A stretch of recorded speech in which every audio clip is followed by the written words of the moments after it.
Une des premières missions que m'a confié Jean Chéron, il m'a envoyé m'occuper de la rénovation de l'aérogare, l'aéroport international Houphouët-Boigny d'Abidjan. Mais une première rencontre avec les territoires avec la Côte d'Ivoire, ouais. Et j'avoue que c'est un pays qui m'a complètement fasciné. Et donc j'ai eu le plaisir de travailler sur l'extension de la présidence. C'était un bâtiment avec beaucoup d'ambition. Entre la tour F et les autres bâtiments administratifs ABCD, c'est carrément différent en fait. Est-ce que le bâtiment il arrive à s'insérer en fait dans cette... Non, quand on construit une tour de 300 mètres, c'est pas pour s'insérer. Ah, ça pour se démarquer. C'est pour se démarquer. Ouais. Bonjour à tous et bienvenue dans ce nouvel épisode d'Archi Raconte. Je suis Doucouré Akouba, architecte et fondateur du média Archigénie Afrique. Je suis toujours avec Ben Mohamed qui est aussi architecte urbaniste. Ouais. Et nous avons une nouvelle invitée aujourd'hui qui est architecte également. Ça fait beaucoup d'architectes aujourd'hui dans ce studio. Donc, qui s'appelle Julien Ménard. Bonjour Julien, comment tu vas? Bonjour, très bien. Merci de m'avoir reçu. Merci d'être là. Très flatté d'être avec vous. Bien sûr.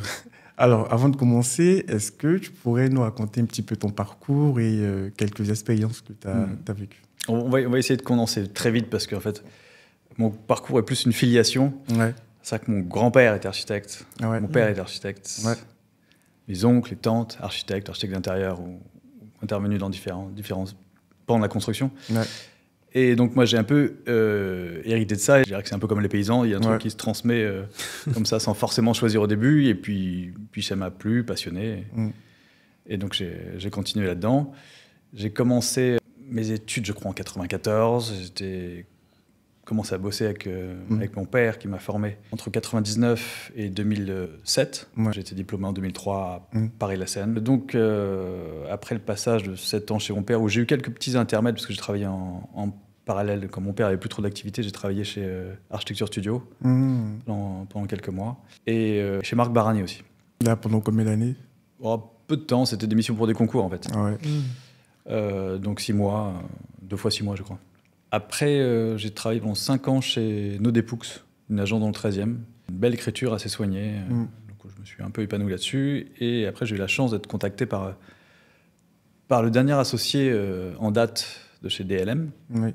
Jean Larasminos, une agence qui est née en Côte d'Ivoire. Quand la Côte d'Ivoire était encore française, je crois qu'il est arrivé en Côte d'Ivoire en 53. Oui, c'est ça. C'est vraiment... DLM s'installe autour des années 50. Il est arrivé en pleine... indépendance, une indépendance qui s'est d'ailleurs très très bien passée. Ça m'a permis de mettre un pied en Afrique, parce qu'une des premières missions que m'a confié Jean Chéron, avant de me confier départ, c'était déjà que je fasse un peu mes preuves, et donc il m'a envoyé m'occuper de la rénovation de l'aérogare, donc l'aéroport international Houphouët-Boigny d'Abidjan.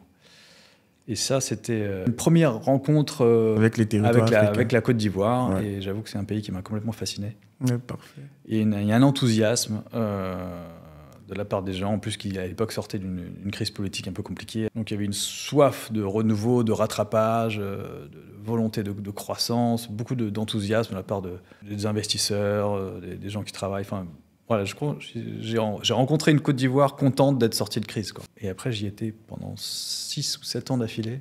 Ah ouais.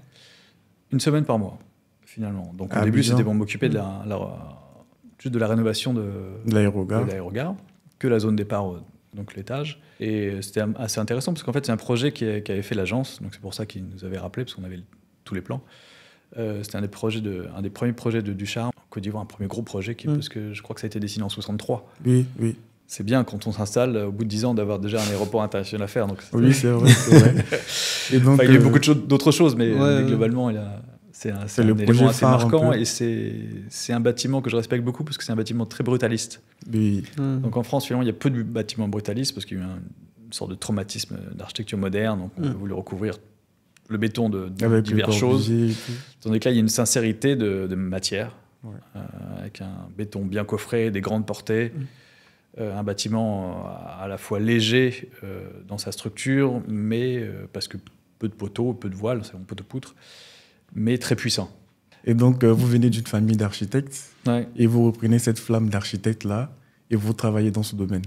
Oui, et du coup, quand vous arrivez en Côte d'Ivoire, que vous travaillez sur la réhabilitation de l'aéroport Félix Houphouët-Boigny, en fait, quelle est la vision initiale que vous donnez à cette réhabilitation-là? la première fois que vous arrivez? C'est un projet qui n'avait pas non plus une ambition incroyable. Disons que l'aéroport date de 60, a été terminé en 67, il a été rénové à la fin des années 90. Ouais.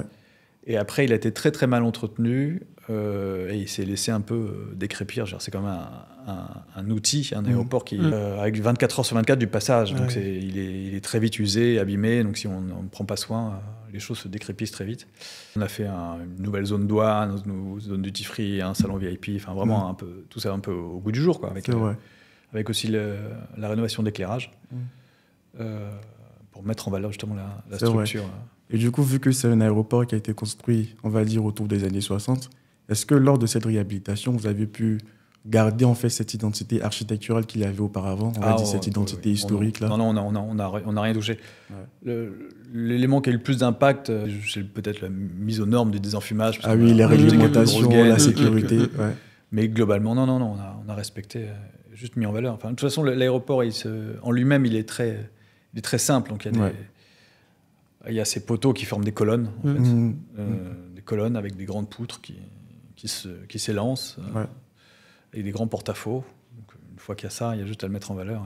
C'est vrai. C'est tout. Mais ce que moi je trouve dommage aujourd'hui, c'est qu'aujourd'hui, on parle d'une nouvelle réhabilitation de l'aéroport d'Abidjan, mais je ne comprends pas pourquoi est-ce qu'on ne fait plus appel en fait, à DLM qui a conçu cet aéroport dans les années 60, qui l'a réhabilité encore et encore, et aujourd'hui, on se rend compte que le projet, il est réhabilité par une autre structure. Qu'est-ce qui se passe?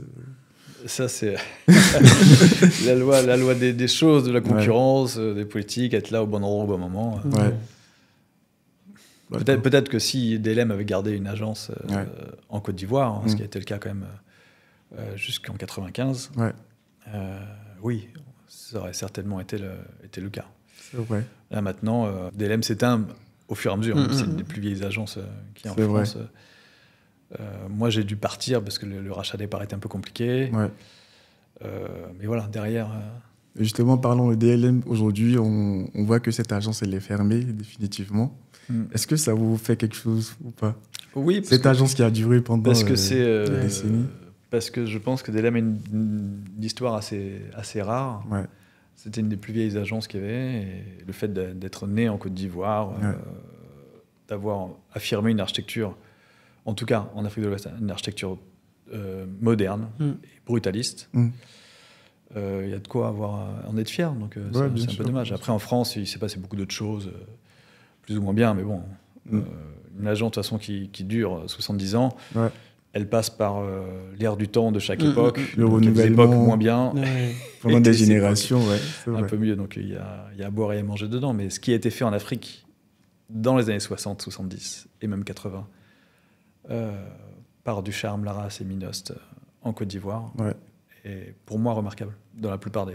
Bien sûr, parce que je pense qu'aujourd'hui, il y a beaucoup d'architectes aussi qui s'inspirent de ce que DLM a fait. Il y a par exemple Issa Diabaté qui s'inspire aussi beaucoup de leur ouvrage, et il organise également des visites où également il fait connaître en fait l'architecture que DLM a fait en Côte d'Ivoire aux gens qui aiment l'architecture. Donc il fait découvrir ces œuvres-là aux personnes, et je pense que c'est bien de pouvoir faire perdurer en fait cette culture architecturale-là dans le temps. Et du coup, en parlant de tous ces projets, est-ce qu'il y a un projet qui t'a le plus marqué de ces interventions que tu as eu à faire en Côte d'Ivoire? J'en ai fait des variés, et on a travaillé pour Pierre Fakouri. Et donc, j'ai eu le plaisir de travailler sur l'extension de la présidence au plateau. C'était un bâtiment avec beaucoup d'ambition. Le président lui avait demandé à ce que son bâtiment symbolise le renouveau de la Côte d'Ivoire. Donc une fois qu'on a dit ça, on a un peu carte blanche, on ne sait plus trop quoi faire. Voilà. Donc Pierre Fakouri a eu l'idée de faire flotter un vaisseau, en quelque sorte. Donc finalement, le programme était un bâtiment de bureau assez simple au début. Mais il a voulu le faire flotter. Donc les premiers dessins, en fait, évidemment, il y avait un bâtiment qui se détachait avec un petit rez-de-chaussée. Et au fur et à mesure, ce rez-de-chaussée s'est réduit, de manière à ce que sous ce bâtiment de 100 mètres de long, juste 3 niveaux, idéalement, il fallait tout enlever. Dans le discours de Fakouri, il fallait qu'il flotte. Donc on aurait presque pu mettre de la fumée avec l'éclairage pour avoir l'impression que c'est un vaisseau spatial qui décolle. À l'agence, à l'appel, on l'appelait le bâtiment l'USS Fakouri. Ouais. On a vraiment pensé à ça, quoi. Ouais. Mais il y a eu, de ce fait, une véritable ingénierie qui a été développée. Et Pierre Fakouri, a eu l'intelligence de faire un propre concours d'ingénieurs dans son projet. C'est-à-dire moi, il m'avait demandé de recruter des ingénieurs. Lui, il avait pris un ingénieur belge. Moi, j'avais demandé à Bollinger & Grohmann, une boîte allemande, de travailler sur le concept pour avoir le plus grand porte-à-faux possible sur ce bâtiment. Okay. C'est vrai. Et le moins de masse au rez-de-chaussée. Et au final, André Verdier, qui est un ingénieur assez connu, qui travaille dans le Sud et qui aussi travaille pour Norman Foster, etc., un mec un peu solide en termes de calcul, nous a sorti un bâtiment pont, en fait, qui marche comme un pont aubané. Donc on a un tablier au milieu, 2 mâts centraux, avec à l'intérieur du bâtiment des câbles qui soutiennent donc des porte-à-faux de 25 mètres de chaque côté. Et on a donné une forme à ce bâtiment, en fait, avec on des sent angles. que Voilà. Quand on est en face de lui, on a l'impression qu'il va avancer tout seul. Ouais. Et pour le coup, je pense que la volonté de Pierre Fakouri a été assez réussie, quoi. Ouais. C'est vrai. Après, je ne sais pas si moi, en tant qu'architecte tout seul, j'aurais osé faire ça. Ouais, non, mais après, c'est assez osé.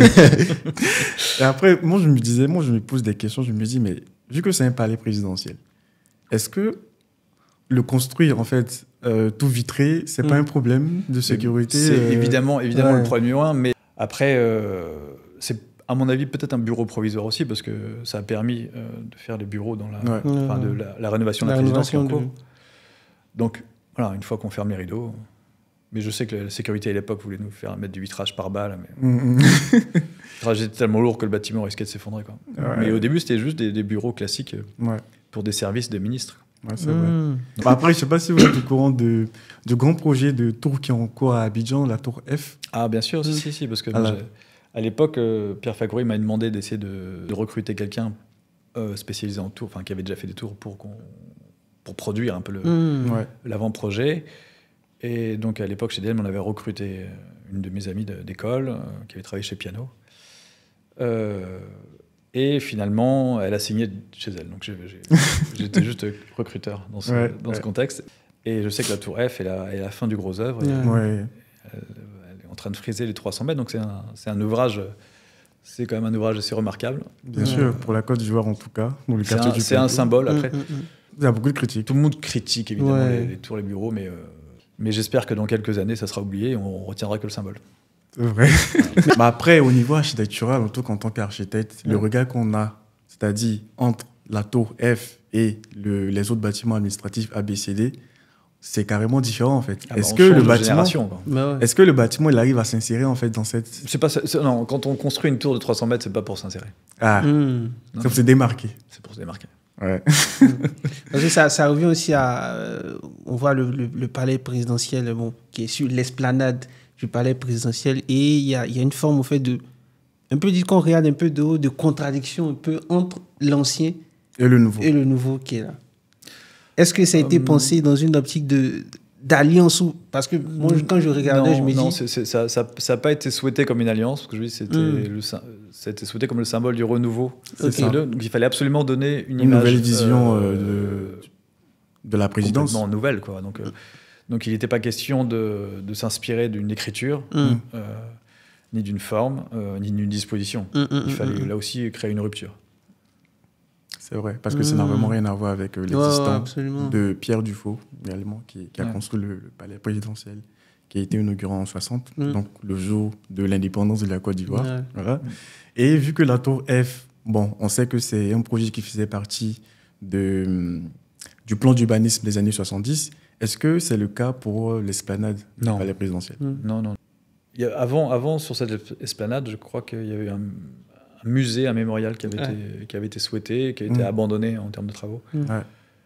Et donc, du coup, on s'est remis là-dessus, en essayant de conserver les fondations pour démolir l'aluminium. Mais je n'ai pas mémoire que la présidence ait eu velléité de s'agrandir là, dans son plan des années 60. Pour moi, c'était de l'autre côté, quoi. Donc là, ils ont sorti un bâtiment de leur zone. D'ailleurs, c'est un peu compliqué, même en termes de circulation. C'était pas prévu pour. À part ça, est-ce que vous avez d'autres anecdotes à raconter sur, par exemple, des projets sur lesquels vous avez travaillé? Non, rien de croustillant. Ouais. Mais j'ai eu le plaisir aussi d'avoir collaboré sur le projet de l'Ivoire Trade Center. Ah oui, ce projet. Et donc, c'est sur le site de l'Hôtel Ivoire. Pierre Fakouri avait à l'époque... la rénovation, réhabilitation. Fait un centre de congrès, je crois. Là aussi, le projet a été abandonné, le palais des congrès a été fait ailleurs, plus près de l'hôtel. Et donc, il y a eu ce projet pour faire des bureaux et un centre commercial. Et je crois que l'opération a très bien marché, parce que PFO Immobilier, donc la filiale de PFO Immobilier, a tout loué avant que les travaux soient achevés. Ça s'est très bien passé. Et qu'est-ce que vous en pensez aujourd'hui de tous ces projets en Côte d'Ivoire qui ne font que naître? Moi, j'ai eu la chance de participer, donc, comme je vous l'ai dit en aparté tout à l'heure, à la construction, enfin à la conception en tout cas, du centre de radiothérapie de Bingerville. C'est un petit dossier, un petit chantier, mais j'étais très content du résultat. Je ne sais pas si vous avez eu l'occasion de le visiter. C'est sur le site de l'hôpital Mère-Enfant. C'est à côté de l'hôpital Mère-Enfant, oui, à Bingerville. Et en fait, il y avait tellement de problèmes de budget. À un moment, j'ai dit, on va devoir enlever le carrelage, mettez tout en béton brut, en fluo, là, il n'y a plus rien. Donc, parce que l'investissement de prix des machines est tel que le bâtiment pèse rien à côté. Donc, et finalement, avec le peu d'argent qu'on a eu pour la construction, on a réussi à faire un très bel espace. Un grand hall traversant, très lumineux, et ça marche. Tranquille. Comme quoi, quelquefois, pas besoin de mettre du plaqueur sur les murs. Je pense aussi, c'est dans votre écriture architecturale, on retrouve ça qui est assez intéressant, où on voit aussi dans l'Ivoire Trade Center comment on dégage tout ce hall-là, et puis avec une petite copie de la pyramide du Louvre qui ramène la lumière à l'intérieur et tout. C'est une pyramide. C'est une pyramide qui a été souhaitée. Moi, j'étais très content de pouvoir. On s'est beaucoup posé la question, mais Pierre Fakouri m'autorise à faire à dessiner en tout cas ce petit. Le puits de lumière là. Pyramide, parce que le bâtiment est très épais. C'est ça. Donc il fallait rajouter quand même un peu de lumière. Après, une fois, j'ai fait une publication là-dessus. Il y a beaucoup qui en ont parlé. Il y a la pyramide du Louvre qui s'est déplacée à Abidjan. Toute proportion gardée. C'est ça. Mais bon, après, vu que vous avez fait beaucoup d'allers-retours entre Paris et Abidjan, selon vous, quels sont en fait les marchés ou les projets les opportunités qui peuvent en découler à Abidjan? C'est difficile à dire. C'est un pays qui bouge beaucoup, avec des acteurs qui bougent beaucoup. Il y a une stabilité politique qui a profité au pays. J'espère que ça va durer. On espère. Après, je pense qu'un peu comme toute l'Afrique de l'Ouest, je pense qu'il faut être là au bon endroit au bon moment, avoir la bonne idée et croiser un peu les doigts pour que l'argent tombe. Mais c'est vrai que, autant en France, je trouve qu'il y a les choses sont un peu moroses, surtout en ce moment dans le bâtiment, où les banques prêtent plus, du coup les gens ne peuvent plus acheter. Donc, de ce fait, les promoteurs ne peuvent plus vendre ou louer, donc ils ne font plus de projets. Enfin, c'est un point qui se prend la queue, mais globalement, il y a une morosité. J'espère qu'on va s'en sortir bientôt, mais c'est un peu triste. Et en Côte d'Ivoire, il n'y a pas ça. Il y a des problèmes d'argent, mais il y a un enthousiasme de faire et il y a des vraies attentes, en tout cas. Bien sûr. Et dans tous les domaines. Non, moi, j'aimerais bien que la santé soit un peu plus développée. Santé, éducation, pour moi, c'est 2 priorités absolues. C'est vrai. Après, je pense qu'il y a beaucoup de projets de construction d'hôpitaux, de CHR, de CHU. Actuellement, il y a le projet du CHU d'Abobo, la commune d'Abobo qui est en train d'être construit. Il y a aussi beaucoup de CHU à l'intérieur du pays aussi qui sortent. On a eu aussi à travailler là-dessus. On a couvert l'événement et tout lors de l'inauguration. Tout ça, s'est bien passé. Et du coup, vu que vous avez... Est-ce que vous avez vécu à Abidjan ou pas? Oui et non, parce que comme j'y étais une semaine par mois pendant 6 ans, si on cumule, ça fait un peu plus d'1 an. Là, j'ai la chance de travailler pour le Togo en ce moment, avec Envol Immobilier, donc, qui a fait l'université de San Pedro. Et donc, on fait des universités à Kara et à Dacha. Là, il y en a 2 qui sont lancés en travaux. Et là aussi, c'est une volonté du gouvernement d'offrir un peu d'éducation, parce que les seules universités qui sont à Lomé, sur un pays qui est très très long, c'est difficile de faire 800 km, de déplacer des jeunes gens pour arriver à venir étudier. Donc c'est bien d'essayer de répartir un peu. C'est pour ça, avec aujourd'hui, quand on voit tous ces projets-là qui se développent en Afrique et tout, on sent que vraiment, je dis pas l'avenir, mais le présent, en fait, se déroule en Afrique aujourd'hui avec tous ces dirigeants qui ont la lueur d'esprit de se dire que, bon, allez, venez, on investit, au fait, dans nos populations. Certes, on peut remettre en question où part l'argent, mais quand même, il y a un peu d'université, il y a un peu de santé. Il y a des projets qui se font quand même. Clairement... Après, est-ce que vous avez conscience de l'expansion urbaine qu'Abidjan connaît aujourd'hui, parce qu'il y a de nouvelles constructions et tout? Est-ce que, selon vous, avec, en tout cas, ce que vous avez vu, l'urbanisation est bien maîtrisée ou pas? Pas du tout. Au niveau des constructions Pas du tout, et c'est impossible, de la maîtriser, elle est exponentielle. Il faudrait avoir des moyens politiques pour le faire, mais c'est pas du tout... Et c'est très difficile de rattraper le retard et... les choses en marche, quoi. Ouais. Quand Ducharme est arrivé à Abidjan en 1953, il y avait 60 000 habitants. Oui. Donc voilà, on ne peut pas passer d'une ville de 60 000 habitants à 6 millions en un claquement de doigts. C'est vrai. Paris, en 1953, il y avait autant d'habitants que maintenant. Voilà. Ça n'a pas bougé. Donc la ville se reconstruit sur elle-même. L'urbanisme, il s'est fait au temps d'Henri IV, puis après Haussmann. Les choses sont loin derrière nous, quoi. C'est vrai. Après, justement, une fois, on a fait un épisode sur les villes nouvelles. Ouais. Du coup, on a parlé un peu de ce sujet-là avec le Sénégal, avec Diamniadio, la nouvelle ville qui est en train d'être construite aujourd'hui. Et on a parlé aussi de... Quelle autre ville là? L'Égypte, qui construit en fait une nouvelle ville aussi, qui s'appelle, je ne sais pas si New Cairo plutôt, voilà. Comment est-ce que vous percevez cela dans ces pays-là, à part Abidjan? C'est une nouvelle ville qui se construit. Dakar, ils ont eu le courage de construire une ville nouvelle à quasiment 50 km du centre-ville. Il n'y avait rien. Ils ont construit un aéroport. Qui est très loin d'ailleurs de Dakar. Ils ont l'habilité de construire le nouveau palais présidentiel, stade, hôpitaux. Donc ils déplacent beaucoup de choses. À mon avis, ils ont raison, parce que même si c'est peut-être pas forcément fait dans l'ordre, mais ça permet, quand on part d'un terrain un peu vierge, de penser les réseaux et l'infrastructure avant. Tandis que quand on part d'un système qui est déjà complètement engorgé, on voit mal par où commencer pour améliorer ça. Mais après, aujourd'hui, quels sont les défis en fait, que Abidjan peut relever? Non, le plus gros défi, pour moi, c'est l'assainissement. L'assainissement. Parce que là, tout se rejette dans la lagune et c'est pas glorieux. Hein. Ah oui, la baie de Cocody aussi, c'est aussi un sujet. En parlant de déplacement, il y a aussi tous ces équipements-là, puisqu'on voit que la ville commence à s'agrandir. On voit que même au niveau de l'aéroport, il y a une sorte de pression urbaine sur l'aéroport. La pression, elle est liée aux dimensions des routes. Tout d'un coup, ça s'engorge, ça s'embouche. Donc il y a eu des projets de ponts qui sont faits. Le troisième pont a quand même, qui a été terminé en 2013, il a vraiment son utilité. Même s'il ne dessert pas le quartier le plus peuplé. Mais oui, c'est des gros projets d'infrastructure qu'il faut. Hein. Mais est-ce qu'il ne faut pas, pour moi, je me disais, est-ce qu'il ne faut pas arriver un jour peut-être à construire un autre aéroport à Abidjan? Parce que quand tu regardes le quartier Adjoufou... Il ne faut pas exagérer, je pense, sur le trafic aérien. Moi, quand j'y étais, je pense qu'il plafonnait à 2 millions de passagers par an. Oui. Roissy, c'est 65 millions. Avec une piste, ils peuvent gérer 4, 5, 6 millions de passagers sans problème avec la piste qu'ils ont. Avec le même aéroport. Avec le même aéroport. Il suffit de faire un taxiway un peu plus long. Après, aujourd'hui, il y a beaucoup qui se plaignent, ils se disent, mais pourquoi ne pas construire un nouvel aéroport? Le problème, c'est pas le bâtiment de l'aéroport. C'est tout ce qui va à côté. C'est la piste. La piste, elle coûte 3 fois le prix du bâtiment. Ah ouais. Et la piste, elle fait 1,2 km. Il y a tout le périmètre de ce qu'il y a autour, il y a le pool pétrolier, les pompiers, toute la logistique, le fret aérien. Ça, c'est pas des choses simples à placer. Enfin, essayer de trouver un terrain libre pour mettre une piste d'1,2 km. C'est vrai. Je pense qu'il y a beaucoup. Je vous mets au défi d'en trouver un simplement à Abidjan.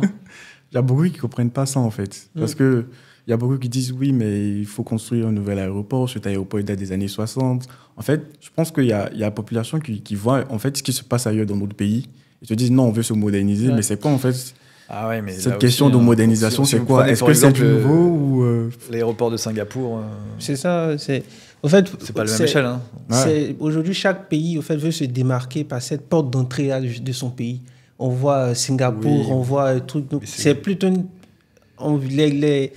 je crois que les pays sont vus une sorte de hub aéroportuaire. Par exemple, en Côte d'Ivoire, nous, on avait travaillé sur Aquaba Center, qui était fait par Aéria, juste à côté.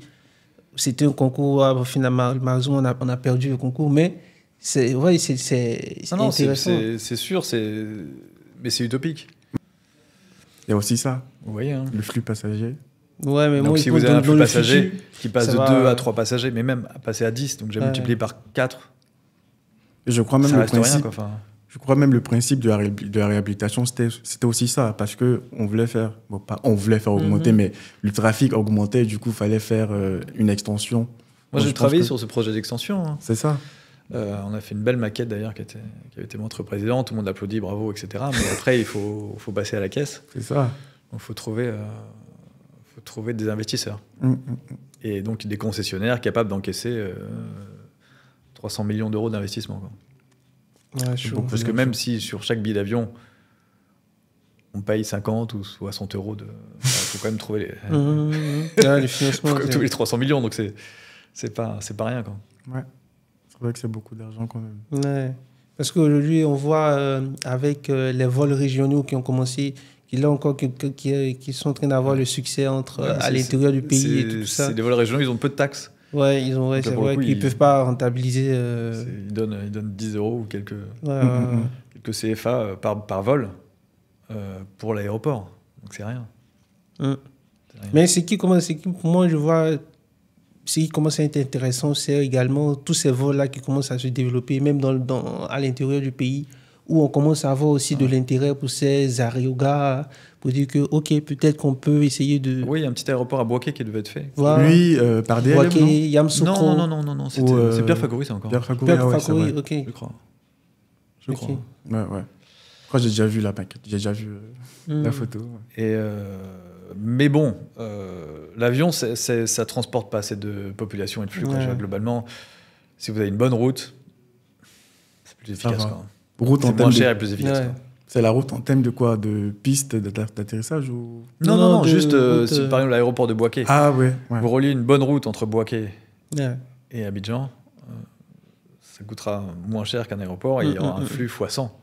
Donc l'investissement est vite vu. Si vous voulez développer le pays, c'est plus facile et c'est beaucoup plus efficace en interne d'avoir un bon réseau routier ou de train pour le fret. Parce que les rails, c'est pas non plus fou. Enfin, c'est vite rentabilisé quand même. Plutôt qu'un aéroport qui va transporter que quelques personnes sur des avions de ligne qui prennent 90 passagers, 100 passagers. C'est moins qu'un autobus. Hein. C'est vrai.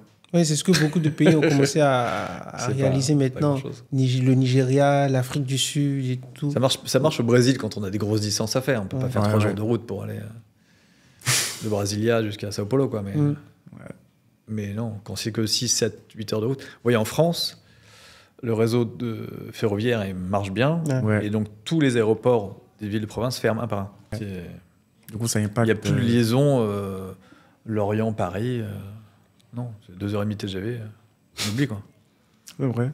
Après, moi, je pense qu'on avait aussi l'opportunité de faire des chemins de train, non en Côte d'Voire. Parce que les rails, ils existent déjà. Donc. Ça, pour moi, c'est pour développer le commerce, c'est idéal. Ouais, c'est idéal. Ça libère la route des camions. Les camions, c'est là où il y a tous les accidents, etc. Et s'il y avait un réseau fret développé, ça serait très intéressant, je pense, pour le...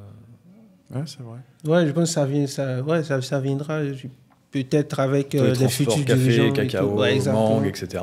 Tout ça, c'est dommage, ça passe par la route. Donc surtout que pour envoyer à San Pedro et ça part directement au port de San Pedro, ça c'est chaud. Ouais. Il y a beaucoup de choses à faire. Hein. Oui, plein. En tout cas, en termes d'architecture, il y a beaucoup de choses à faire. Et je pense que l'architecture peut vraiment transformer nos villes africaines aujourd'hui. Voilà, parce que je pense qu'il y a beaucoup... En tout cas, qui ne connaissent pas l'Afrique, qui pensent que l'architecture en Afrique, c'est la terre. Voilà. Quand on parle d'architecture africaine, en même temps, on passe à la terre. Ça serait bien de revenir un peu à la terre, quelquefois. Oui, souvent. Mais un peu comme ce que Francis Kéré fait. Vous pensez qu'on doit revenir à la terre? Moi, j'aimerais bien qu'on arrive à faire des bétons d'argile. Okay. Parce qu'en fait, le problème des constructions, c'est qu'elles sont principalement en béton, enfin les grosses constructions, je ne parle pas de petites maçonneries, on n'en parle pas. Mais donc ça nécessite du sable, il n'y en a plus beaucoup. Ça nécessite du ciment, qui est assez polluant. Et généralement les graviers, on les trouve assez facilement. Mais quand on fait du béton d'argile, on a besoin de rien parce que toute l'argile est sur place. Donc on le transforme chimiquement et on fait ça marche comme le béton armé. Seulement, je pense qu'il y a encore beaucoup de lobbies pétroliers, enfin pas de pétroliers, mais de ciment qui bloquent un peu ces projets-là. Et tant qu'il n'y a pas des grosses quantités à faire, les industries ne se lancent pas. Mais en Afrique, ça serait tellement évident de construire en argile. Mais pour moi, c'est l'une des questions que je me posais. Je me disais, bon, on a tous ces architectes-là qui disent ouais, il faut construire en argile et tout, mais eux, ils font des tours en verre. Oui, non, mais je parle pas de l'argile, de la terre malléable. Je parle vraiment de béton d'argile, un truc modifié qui a une grosse capacité de résistance. Hein, comme qui dure 50 ans, le pisé et tout ça. Non, pas comme le pisé. Non, c'est vraiment du béton d'argile. C'est du béton. Donc il y a les mêmes résistances en termes de traction, compression. C'est du béton armé avec de la ferraille à l'intérieur. C'est pas de la terre crue comprimée, hein. Non, c'est pas du tout ça dont je parle. Non, parce qu'évidemment, on parle de l'architecture avec autre chose que de 3-4 étages, hein, des vrais bâtiments, quoi. Ouais. Et après, le verre, c'est pas ce qu'il y a. Le verre, c'est pas polluant, c'est du sable. Hein, mais c'est du sable marin, c'est extrait des lagunes, des mers, tout ça. Et donc aujourd'hui, il y a une grosse problématique. C'est difficile de prévoir des bâtiments sans fenêtre non plus. Donc. Non, moi j'utilise évidemment énormément le verre. Et puis en plus, maintenant, on a des verres avec des facteurs solaires qui protègent de tout. Du chaud, du froid, du soleil. Donc ça marche. Mais après, pour ces bétons d'argile, est-ce que ça demande beaucoup de savoir-faire ou de technologie ? Non, pas du tout. C'est juste rencontrer les bonnes sociétés qui commencent à faire ça. Il y en a en Suisse. Mais en Suisse, ils ont de l'argent, ils n'en ont pas besoin. Il y a BC Architecte, non qui travaille beaucoup avec les matériaux. Mais il y a quelques boîtes et moi, je suis un peu désolé que le gouvernement, même en France, ne tente pas, n'aide pas, en tout cas, tous ces chimistes et toutes ces boîtes qui sont dans l'innovation et qui feraient réaliser des énormes économies financières et aussi en termes de carbone. C'est vrai. C'est aberrant, quoi. Bah après, moi, je pense qu'en tout cas, chez nous, en Afrique, on ne sera pas prêt de changer ça tout de suite, du jour au lendemain. Oui, ça a changé. Ça dépend, en fait, des acteurs. Aujourd'hui, il y a Kofi Diabaté qui se sont dit, comme l'État n'a pas d'impulsion sur le logement, et parfois on ne nous demande pas certains projets, nous-mêmes, on met en place notre propre vision. Et aujourd'hui, il passe de l'architecte à architecte-développeur. Donc, je pense que c'est comme ça qu'on pourra faire changer les choses. C'est de se dire, si on ne nous donne pas l'opportunité de faire changer les choses, nous-mêmes, on le fera, quoi. C'est vrai. Et je pense qu'il y a le gouvernement béninois qui a eu cette ingénieuse idée de donner un projet à Kofi Diabaté de construire plus de 20 000 logements socio-économiques. Voilà, je précise. Et le projet, il est déjà sorti de terre et ça marche bien. Donc... Et tu vois, c'est un prototype, c'est le même projet que Francis Kéré également, il fait et tout, où parfois c'est des donateurs qui financent le projet. Et... il faut les trouver après. C'est ça. C'est ça, c'est vrai. Mais ça viendra petit à petit, je pense. Non, mais l'État devrait être plus proactif là-dessus. Demander même des appels d'offres à candidature sur des matériaux économiques. Vivants, au lieu de toujours mettre du ciment. Et ça, c'est du gros lobbying aussi. C'est la FAL, Jobsim, certainement. C'est une économie, ça marche déjà. C'est du gros lobbying. Si on veut changer ça du jour au lendemain, c'est ça, non ? En fait, peut-être que ça viendra des gros industriels. Si Lafarge investit et achète ces boîtes qui font du béton bas carbone ou l'argile, là, ça marchera. Ouais, c'est vrai. Mais est-ce qu'il n'y a pas le problème de mentalité aussi de personnes oui, il y a toujours des problèmes de mentalité, mais finalement, à fond. Chaque mentalité change à son rythme, mais change. Bien sûr. Pour tous les thèmes, la tolérance, quand on imagine mettre sur la table le débat du mariage surtout, si on imagine le reporter dans les années 70, ça ne marche pas. Maintenant, c'est une sorte d'acquis. Donc, les mentalités changent. Il faut que ça change aussi un petit peu dans le bâtiment. Ça change, mais c'est pas... C'est long, c'est tout. Bien. Et en termes de technologie, est-ce que tu travailles aujourd'hui avec le BIM ou pas? Un petit peu, mais j'ai pas de projet pour l'instant assez complexe qui nécessite vraiment utiliser le BIM. De passer beaucoup de temps en modélisation. Donc on fait évidemment, chaque projet est modélisé, mais tout n'est pas modélisé. Voilà, donc on fait des maquettes sommaires en fait pour l'instant. Mais après bon, c'est mon parti. Hein, j'ai opté pour cette stratégie pour gagner du temps, pour avoir des fichiers très légers, parce que là aussi quand je travaille avec la Côte d'Ivoire ou le Togo ou même avant le Gabon, c'est toujours un peu le même truc, c'est que ça change très très vite. Bien sûr. En France, quand on a écaillé les charges, il y a eu un budget politique, un programme rédigé de plusieurs centaines de pages. Tout est calé. Donc voilà, après on ne change plus. Là, par exemple, l'université du Togo, à Kara, avec Envol Immobilier, on avait un programme très flou. On ne savait pas trop ce qu'on allait faire. Donc on y va à tâtons. Il y a une première version de projet, deuxième, bon, ça ne marche pas, on fait que ce bâtiment. Et puis, non, finalement, ce bâtiment, on peut pas le faire, là, on fait la fin. Tout change en 2 secondes. Donc si on modélise trop, il y a une lourdeur de dessin qui fait que c'est très compliqué. Donc il faut, contrairement en France où on a tendance à tout détailler très très vite, il faut rester très léger un maximum de temps pour les dossiers. Parce que sinon, on perd cette souplesse. Et c'est important de garder une certaine souplesse, déjà d'esprit, mais une souplesse de travail. Pour pouvoir toujours... si le maître d'ouvrage dit « Ah non, viens, on fait pas ça, on fait ça », de pas tout d'un coup se dire « Ah là, j'ai perdu 6 mois de travail. » Non, il n'y a pas un problème. OK, pour demain, c'est fini. Bien sûr. On change tout, il n'y a pas de souci. Bien sûr, c'est vrai. Et du coup, en revenant sur le sujet des briques, c'est quoi là? Béton d'argile. Le béton d'argile, voilà.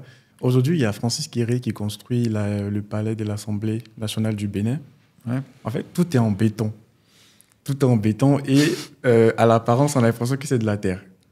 C'est juste du revêtement et tout. Mais qu'est-ce qu'on pense aujourd'hui de ça? Non, mais il y a une volonté de l'architecte qui généralement a un bon fond. Quelquefois un peu naïf, mais un bon fond. C'est ça. Un bon fond et souvent, j'espère, encore du bon sens. Et après, il y a une réalité constructive. Moi, quand j'ai proposé du béton d'argile à Envol Immobilier pour construire les universités de Kara, c'est oui, pourquoi pas. Après, qui répond à l'appel d'offres? Qui peut réaliser, c'est ça. Donc, qui répond à l'appel d'offres? Une entreprise chinoise. Donc là, l'entreprise chinoise, vous lui dites béton d'argile, il regarde un peu de travers, et puis après, il regarde les coûts, et ça rentre plus. Donc, en fait, ça, c'est plus cher que ce qu'on fait d'habitude ou pas?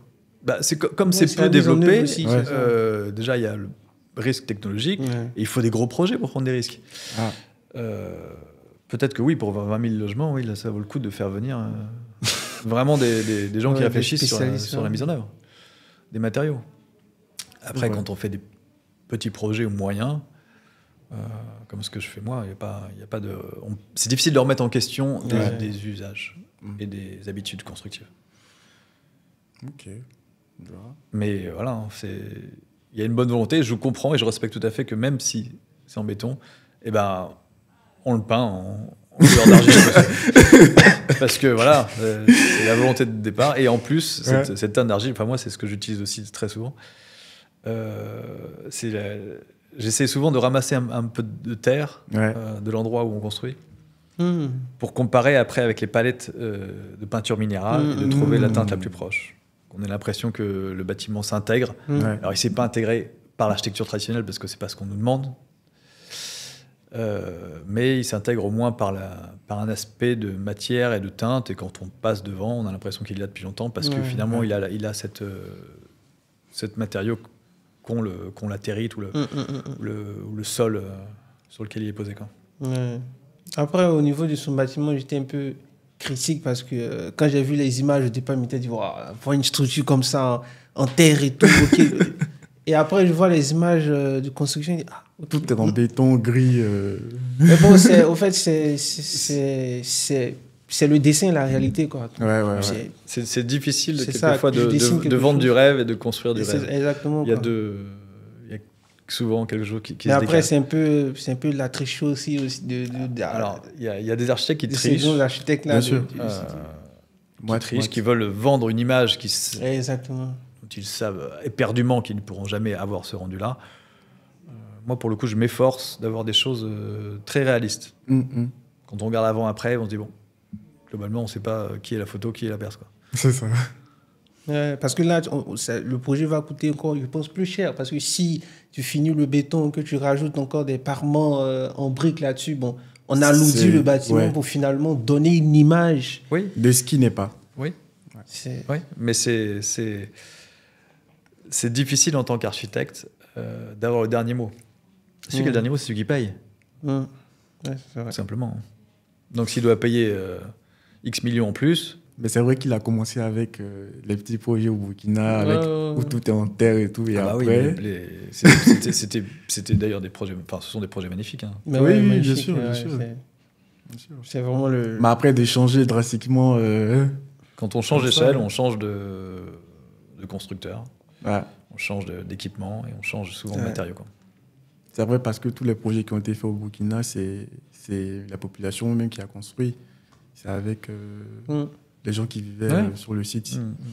Après, moi, je disais ça à des amis, je disais qu'avec Francis Kéro, on est toujours resté sur ces projets qu'il faisait il y a, je crois maintenant, il y a 24 ans. Donc, c'est en 2001. Donc, l'école de Gando, c'était en 2001. Tu vois. Donc, on est tous restés de 2001 à 2025 aujourd'hui. Donc c'est cette image-là qu'on trouve jusqu'aujourd'hui. Il s'est fait une image, il a la chance sur des choses cohérentes et de qualité. C'est ça. Ouais. Après, même qu'il aurait eu la médaille du mérite s'il était parti s'installer au Burkina et continuer comme ça. Ça n'a pas été son choix. Voilà. Ouais, c'est ça. Et même aujourd'hui, quand on parle de Francis Kéré, c'est cette école-là, c'est ces projets-là qui sont dans notre esprit. Ouais. C'est pas ces projets qu'il fait maintenant. Et même quand tu dis, ce bâtiment tout en béton, il est non, c'est du tout. Non, quand il a donné une conférence dans notre université, pour moi, c'était assez ouf de voir son parcours et tout ça. Et là, quand tu dis, mais donc ça fait 24 ans qu'il a fait, mais on est toujours là-dessus. Ouais. Moi, j'ai toujours l'impression que c'est récent. C'est récent, mais pourtant, pas du tout. Quoi. Ouais. Et son écriture architecturale également évolue. Ouais, bien sûr. La terre, maintenant, commence à s'estomper un peu. Il va plus te parler de terre, mais il va te parler d'ancrage territorial. Donc, pour te dire que, voilà, je peux m'émanciper un peu de ça. C'est une question d'échelle de projet aussi. Hein. Ouais, c'est vrai. Quand on fait une petite école avec 3 salles de cours, c'est différent. Ouais, c'est vrai. Et souvent, en fait, c'est pas l'argent qui fait la beauté du projet. Et évidemment, les écoles qu'il a fait au Burkina, les premières, sont remarquables. Et on ne parle pas d'argent, parce que je pense qu'elles ont coûté rien. C'est un ouvrage collectif, presque. Ouais. Donc, c'est rassurant, peut-être même pour un architecte, de se dire que c'est pas la somme. La somme d'argent allouée au projet qui fait sa qualité. Quoi. Ouais, bien sûr. Et à part ça, est-ce que, à part le Togo et tout, vous avez des projets actuellement en cours ici en France ou pas? Oui, quelques-uns. Quelques-uns. En logement essentiellement. Ouais. De la réhabilitation ou de la... Non, du neuf. Ah. Parce que là, actuellement, moi, je travaille dans une agence d'archi où ils sont spécialisés que dans de la réhabilitation de logements. Ouais. Et du coup, en fait, lui, il dit qu'il ne veut pas construire de nouveaux projets parce qu'il a l'impression qu'il y a trop de choses à faire là-dedans. Alors, il s'est content de la réhabilitation et voilà, quoi. Mais c'est un créneau qui est très bien. Il faut savoir transformer les choses. C'est vrai. Maintenant, quand on pousse la démarche, il faut savoir concevoir des projets pour qu'ils puissent être modifiés et réappropriés après. C'est ça. Et je crois que là, on se confronte à un vrai problème, c'est que, à mon sens, les architectes ont beaucoup trop d'ego pour imaginer qu'on fasse n'importe quoi avec leur bâtiment après.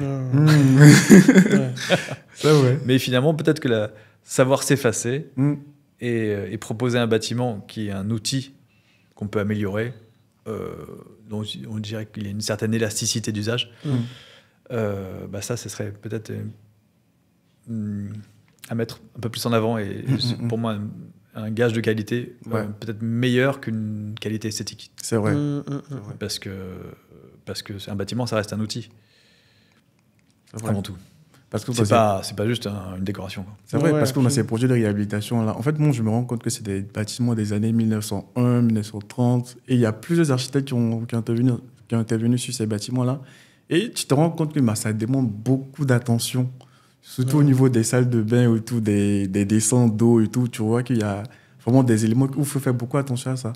Et là, on peut passer au moins, je sais pas, 1 mois là-dessus, sur cette question des salles de bain là. Voilà. Mais pas seulement que sur un seul appartement, mais sur tous les niveaux. Comment est-ce qu'on peut réagencer et tout. Et quand tu vois au niveau de la dégradation aussi, c'est beaucoup de questions qu'on se pose. On se dit, mais avant, comment est-ce que c'était avant? Comment est-ce que le gars, il a pensé avant? Pourquoi est-ce qu'il l'a placé ici? C'est beaucoup d'interrogations. Ouais. Est-ce que dans vos projets, vous pensez un peu à toute cette forme de participation là, et tout ça en Afrique ou ici? Là aussi, c'est une question d'échelle de projet. Okay. On a des projets participatifs quand on a des échelles participatives, globalement. Mais quand on construit des édifices comme une université, je vois pas vraiment comment on peut faire participer les gens. Enfin, il y a une volonté politique, il y a une urgence de construire un programme. Boum, dans 18 mois, le bâtiment est fini, et les élèves rentrent dedans. Le terme participatif engendre une durée et une autre échelle de temps. Il ne faut pas être dans l'urgence pour participer. Pour faire participer tout le monde. Mais c'est très bien, mais c'est que pour certains projets, je trouve. Surtout pour l'habitat. Pour l'habitat. Quand on fait intervenir des sociologues, des gens qui rentrent vraiment dans un contexte et font participer tous les acteurs, mais c'est une autre échelle de temps. Là. Quelquefois, le projet devient une stratégie.